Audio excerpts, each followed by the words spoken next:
The bottom 2/3 of the vehicle that you see there is the first stage.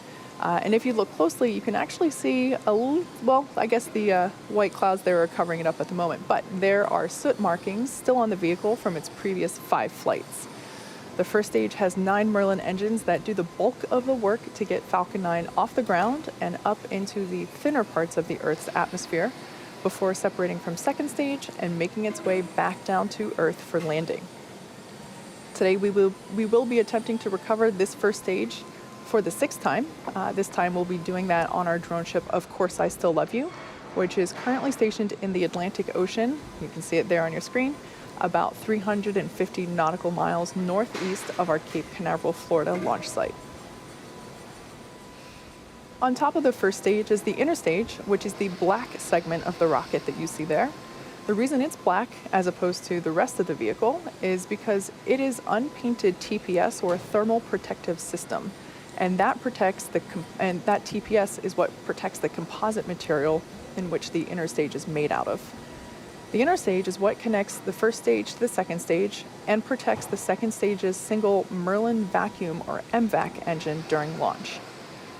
That MVAC engine ignites after the first stage separates and will propel the second stage along with Planet's 3 SkySats and our 58 Starlink satellites into an elliptical orbit above Earth's surface. Like I mentioned earlier, Planet's SkySats will deploy sequentially at about 12 minutes and 30 seconds after liftoff, and our Starlink satellites will deploy around T plus 46 minutes. Falcon 9 has been loading propellants since T minus 35 minutes. As a reminder, Falcon 9 uses a rocket-grade kerosene, which we call RP1, for our fuel, and super-chilled liquid oxygen, or LOX, as our oxidizer. Currently, RP1 and LOX are nearly fully loaded on both stages, and liquid oxygen will continue to be topped off right until the last minutes of the countdown. The stack of 58 Starlink satellites and 3 SkySats are safely enclosed right inside of that structure, our payload fairing, which is a 17-foot diameter structure at the top of the rocket. The fairing protects the satellites from aerothermal heating, aerodynamic loads, and contamination during the ascent phase. Once we reach the vacuum of space, we'll jettison those fairing halves while the second stage will continue on to orbit. The fairing halves that we're using today previously flew on the Starlink mission that we launched earlier this year in January. We will be attempting to recover these fairing halves today using our recovery ships, which you can see there on your screen, Ms. Chief and Ms. Tree. At approximately T plus 40 minutes, or roughly 2 minutes before landing, the recovery team will perform a poll to confirm if we're good to make a safe catch attempt. As you might imagine, weather plays a big factor into that go, no-go decision for the catch attempt, as it can impact not only the sea states for the boats, but also the fairing's altitude, position, and speed, which impact all how the fairing will fall back to Earth. As of right now, weather is looking good. We have got blue skies and just a couple of clouds there at Cape Canaveral, Florida. The vehicle, the satellites, and the weather and the range are all looking good for an on-time liftoff of 10:31 a.m. Eastern at just under 4 minutes from now.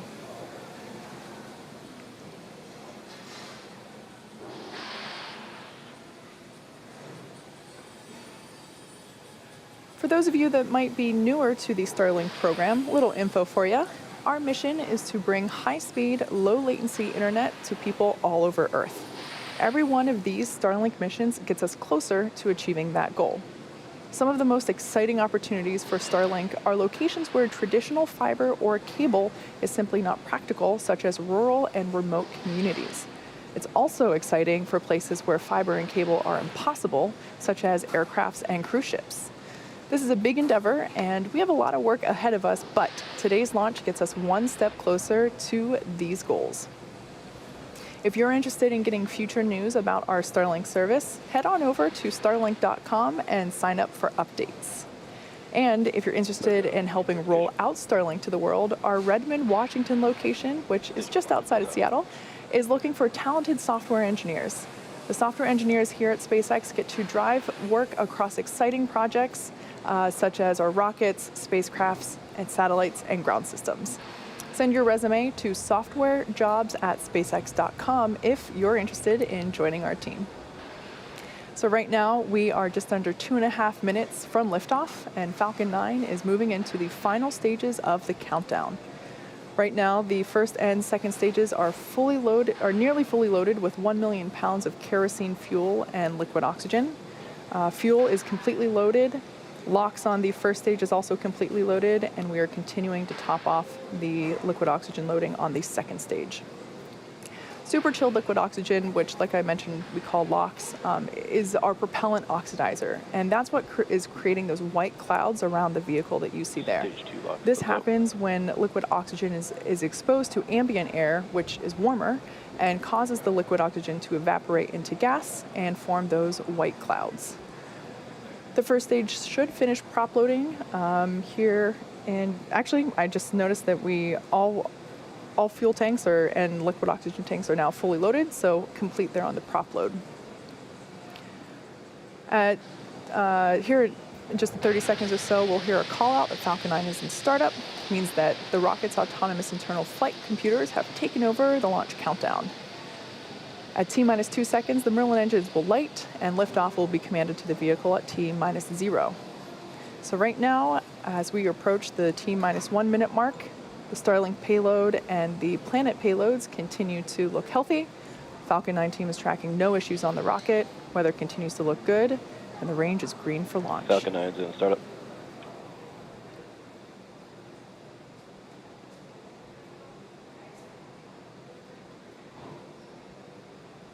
Stage 2, press for flight.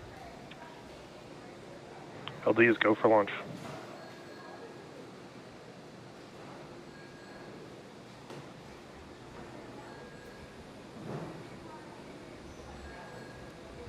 T-minus 30 seconds.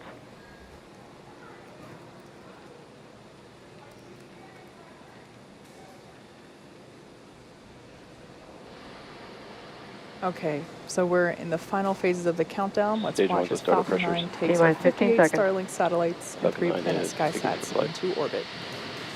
10, 9, 8, 7, 6, 5, 4, 3, 2, 1.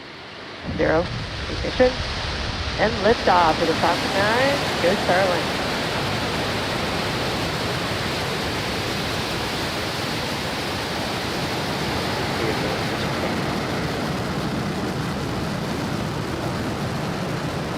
Stage 1, propulsion download.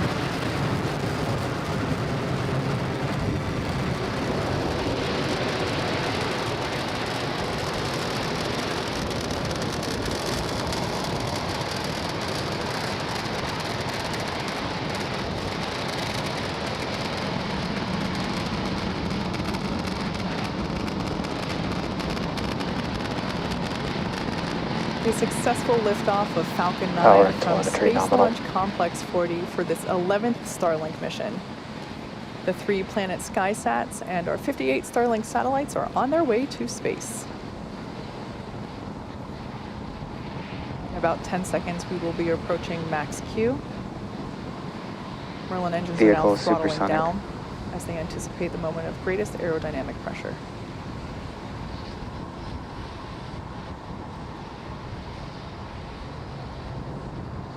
Max Q. All right, we just went through max Q, and the vehicle is now supersonic, and Merlin engines have throttled back up. So coming up in about a minute, we'll have 3 events happening back to back. First will be main engine cutoff, or MECO. This is where all 9 Merlin engines will shut off to slow the vehicle down in preparation for the second back event, engine chill has stage started. separation. This is where the first stage separates from the second stage, with stage 1 starting to make its way back to Earth for landing, while second stage will kick off the third event in this sequence, SES-1, or second engine start 1. This is where that Merlin vacuum engine will ignite and begin to propel the second stage along with our payloads into orbit. Main engine cutoff coming up in about 20 seconds.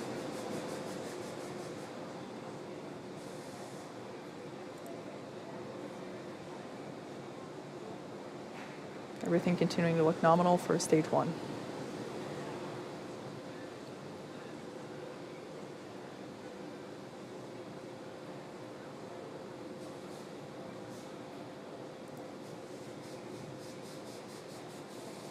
We have Miko. Stage separation confirmed.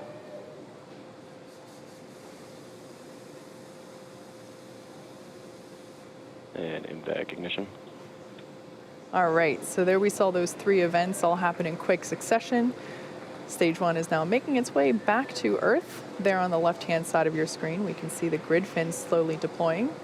And on the right-hand side of your screen, the Merlin vacuum engine beginning to develop that healthy orange glow as it continues its journey on to orbit.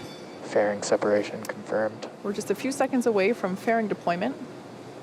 There we go, visual confirmation of fairing deployment.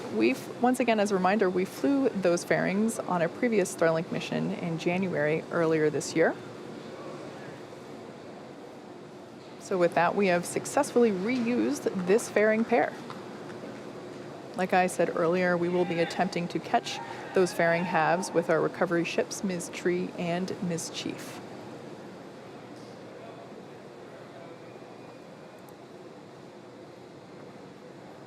Bermuda acquisition of Everything signal. continuing nominally.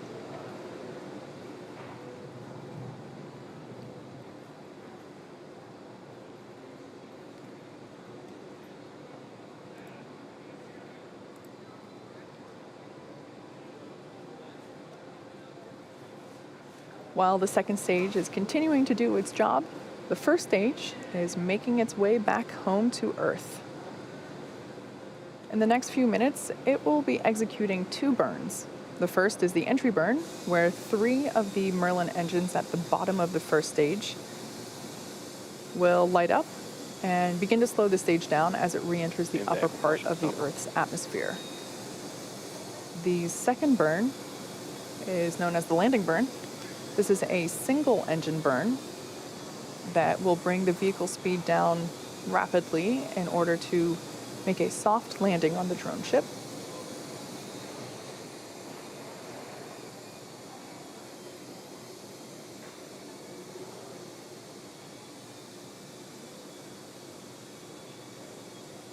The 58 Stage 2 Starlink on satellites nominal that trajectory. are being carried along on the right-hand side of your screen there by the second stage will be joining our constellation of over 600 Starlink satellites that are already on orbit, which once again are designed to provide high-speed, low-latency internet to people on Earth. This is particularly important for places where good internet is hard to access, as well as places where wired or grounded internet is impossible, such as ships and airplanes. We're 1 minute away from the beginning of that entry burn. On the left-hand side of your screen, we can see stage 1 coasting using nothing but those grid fins. We see them articulate here and there as they continue to steer. And we also utilize nitrogen gas for occasional little bursts of that nitrogen gas, and we use that for attitude control, which sometimes you can catch a glimpse of as little white puffs.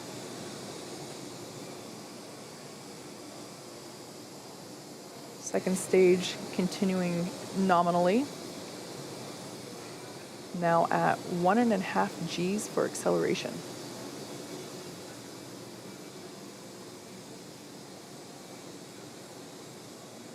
And 10 seconds away now from the beginning of that entry burn.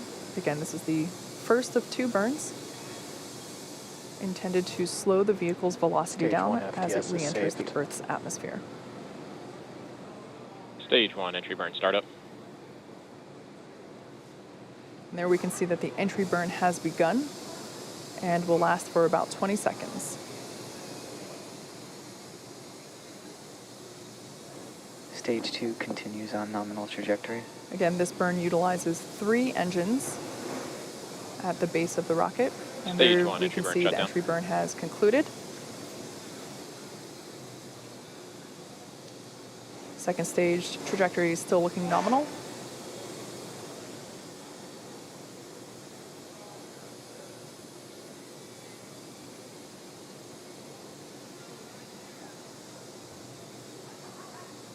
And in less than a minute, we will see the first stage on the left-hand side of the screen perform its landing burn. Looking back at our second stage, everything continues to look good. Once again, we are carrying 58 Starlink satellites prepared to join the over 600 Starlink satellites that are already on Stage orbit, 1 transonic. as well as 3 rideshare satellites for our customer planets.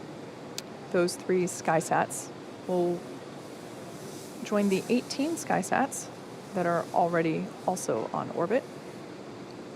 We're about 15 seconds away from landing burn. Terminal guidance.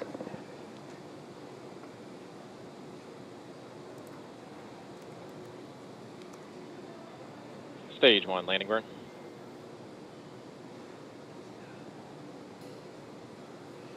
And landing burn has begun. You should see the Stage plume 2 from the MTS is rocket saved. appear on the screen here. Stage in 1 a landing second. leg deploy.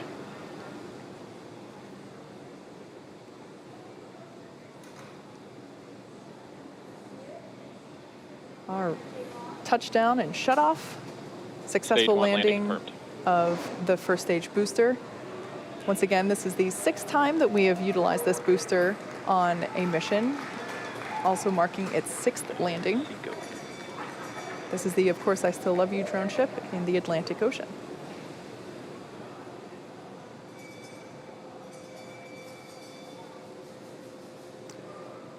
So turning our attention back to second stage, we've had Nominal orbit confirmation insertion. of second engine cutoff, or SECO-1. And we also have confirmation of a good Useful orbit. acquisition of SECO. So now that stage 2 is going to coast in this orbit for another 3.5 minutes, we're going to take a quick break, and we'll be back at T plus 12 minutes for the deployment of Planet's 3 SkySats.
Welcome back to the webcast for this 11th Starlink mission.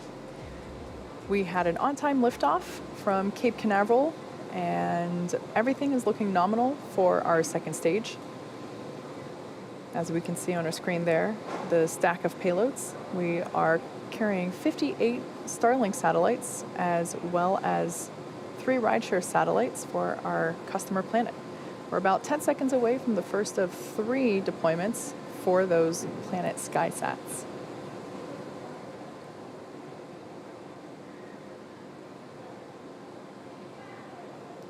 SkySat 21 deploy confirmed. Okay, deployment confirmed for that first SkySat, the first of 3 this morning. And there on your screen, at the end of the stack, slowly making its way away from the second stage, we can see that first SkySat moving along. SkySat 20 deploy confirmed. And confirmation that the second SkySat has deployed. We'll see that here momentarily. There it is at the end of the stack again. And awaiting the third and final deployment for this rideshare customer.